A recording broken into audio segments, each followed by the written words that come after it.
प्रतियोगी परीक्षाओं में हिस्सा न ले पाने वाले एससी, एसटी और माइनॉरिटी के छात्रों के लिए रेजिडेंशियल कोचिंग एकेडमी शुरू की गई थी।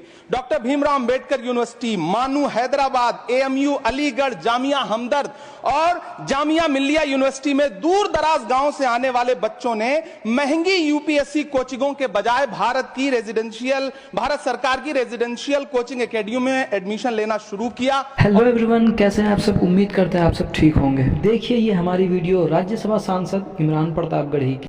Shri Imran Pratapgarhi demand to restart UPSC residential coaching centre at Hajj house Mumbai. तो चलिए शुरू करते हैं। धन्यवाद सभापति महोदय।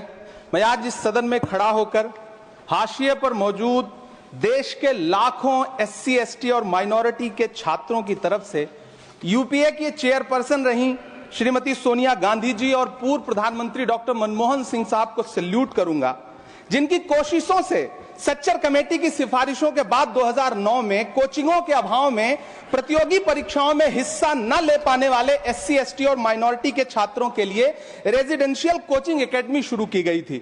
डॉक्टर भीमराव अंबेडकर यूनिवर्सिटी, मानू हैदराबाद, एएमयू अलीगढ़, जामिया हमदर्द और जामिया मिल्लिया यूनिवर्सिटी में दूर दराज गांव से आने वाले बच्चों ने महंगी यूपीएससी कोचिंगों के बजाय भारत सरकार की रेजिडेंशियल कोचिंग एकेडमी में एडमिशन लेना शुरू किया और उनके प्रतियोगी परीक्षाओं में जाने के सपने पूरे होने लगे।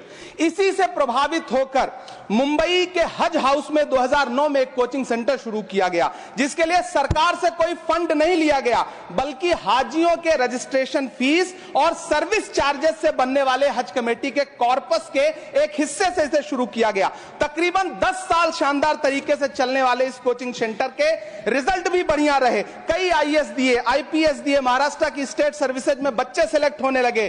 फिर आया कोविड, पहले सीटें घटाई गईं और फिर तत्कालीन अल्पसंख्यक मंत्री महोदया को मौका मिला और उन्होंने 2023 में इस कोचिंग सेंटर को बंद कर दिया। वो सैकड़ों छात्र जो हर साल इस कोचिंग सेंटर से फायदा उठा रहे थे, एक झटके में उनके सपने चकनाचूर कर दिए गए। सभापति महोदय, मैं जब देश के प्रधानमंत्री को प्रोटोकॉल तोड़ के कतर के अमीर शेख तमीम को रिसीव करते हुए देखता हूं, जब मैं सऊदी के क्राउन प्रिंस मोहम्मद सलमान को प्रधानमंत्री जी को गले लगाते हुए देखता हूं, तो सोचता हूं कि काश प्रधानमंत्री जी अपने देश के गरीब भारतीय मोहम्मद सलमान और मोहम्मद तमीम को इसी तरह अपने पन का एहसास दिला पाते। कभी मैं जब प्रधानमंत्री जी को शेख हसीना जी को प्रोटोकॉल तोड़ के रिसीव करते देखता हूं, तो मैं सोचता हूं कि कभी प्रधानमंत्री जी अपने देश की बेटी बिल्किस को भी इसी तरह से अपने पन का एहसास दिला पाते। कभी कैब भोपाली ने कहा था, ये दाढ़ियां, ये तिलकधारियां नहीं चलती, हमारे अहद में मक्कारियां नहीं चलती, दिलों को हम कबीले वालों के दिल जोड़िए मेरे सरदार, सरों को काट के सरदारियां नहीं चलती।